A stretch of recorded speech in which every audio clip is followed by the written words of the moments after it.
Alors aujourd'hui en fait, n'importe qui pour naviguer sur internet peut utiliser son appareil favori, ça peut être un smartphone, une tablette ou un ordinateur portable.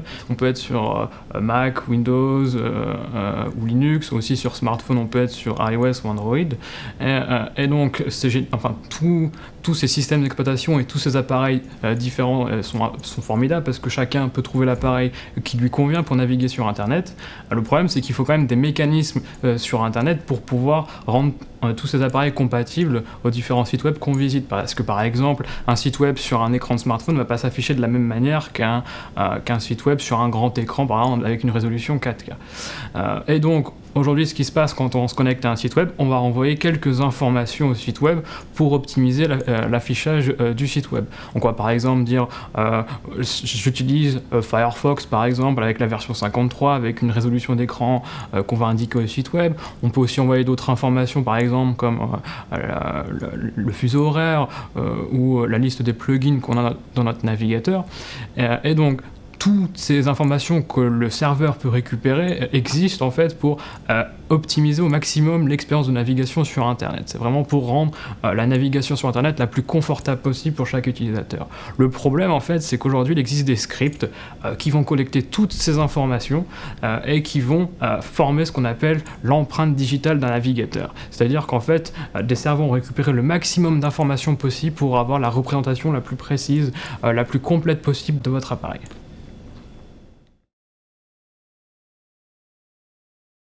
Des études ont été menées en fait, ont montré qu'en récoltant un très grand nombre d'informations, on peut en fait avoir une empreinte qui est différente de celle des autres et au final si notre empreinte est unique, c'est-à-dire qu'elle ressemble à aucune autre empreinte des utilisateurs sur internet, et bien ça veut dire qu'on va pouvoir nous tracer, nous identifier sans utiliser une autre méthode de traçage, par exemple les cookies.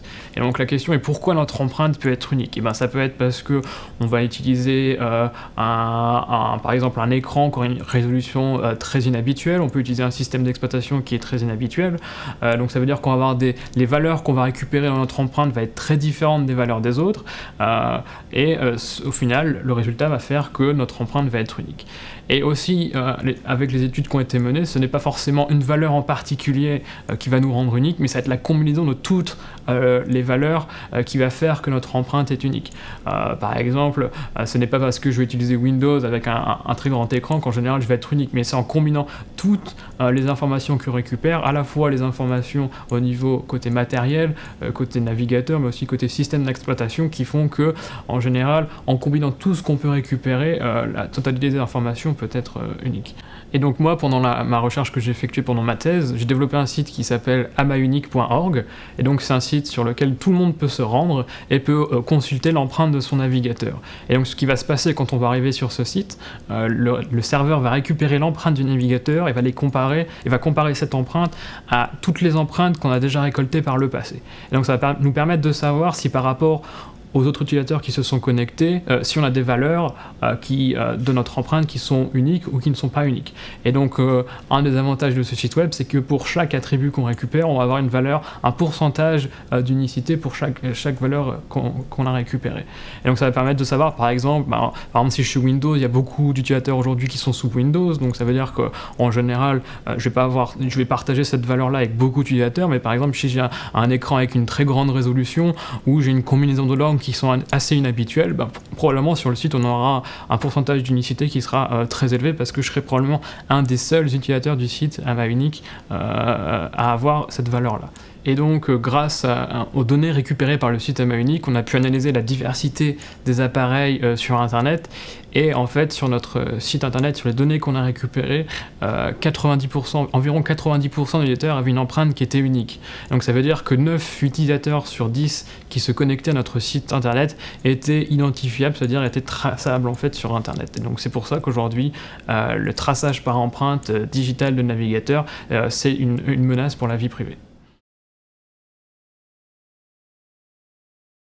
Alors, il existe aujourd'hui plusieurs manières de se protéger. La première et la plus simple pour tout le monde, c'est tout simplement d'utiliser un bloqueur de publicité. Et donc, en fait, la façon dont ça va fonctionner, c'est qu'on va installer dans notre navigateur un petit programme qui va analyser les pages web quand on va s'y connecter. Et de cette manière, en fait, l'extension va analyser les différentes requêtes qu'on va effectuer avec des serveurs externes. Et si cette extension identifie un serveur connu qui effectue du traçage, l'extension va le bloquer. Donc l'avantage des bloqueurs de publicité, c'est que ça ne bloque pas seulement les scripts de traçage par empreinte de navigateur, mais aussi la publicité en général qui utilise des cookies.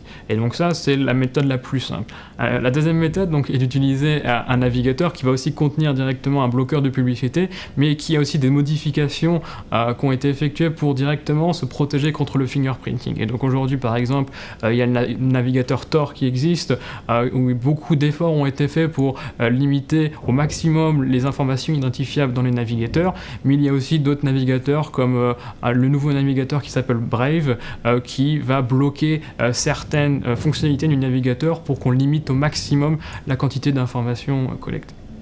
Et donc, au niveau des navigateurs, en fait, quand ils bloquent certaines fonctionnalités, ça veut dire qu'en fait, que les serveurs vont récupérer des empreintes incomplètes, elles contiendront moins d'informations. Et donc, au final, grâce à cette protection, c'était probable que notre empreinte qui était unique avant deviendra non unique. Donc, si on prend l'exemple de deux utilisateurs, donc un qui, par exemple, navigue sur Firefox sur un téléphone portable et un autre sur un ordinateur portable, et d'un coup, en fait, si on bloque l'accès à l'information du type d'appareil utilisé, c'est-à-dire qu'en fait le serveur pourra plus récupérer si on navigue sur un téléphone portable ou sur un ordinateur, et bien en fait ces deux utilisateurs vont partager la même empreinte, et ça veut dire qu'un serveur en ligne ne pourra plus les identifier parce que voilà, les deux utilisateurs auront exactement une empreinte identique et elle ne sera plus unique. Au final, si vous voulez en savoir plus sur le traçage par empreinte, voir votre empreinte de navigateur ou avoir un accès direct aux différents outils qui permettent de vous protéger, rendez-vous sur le site amaunique.org.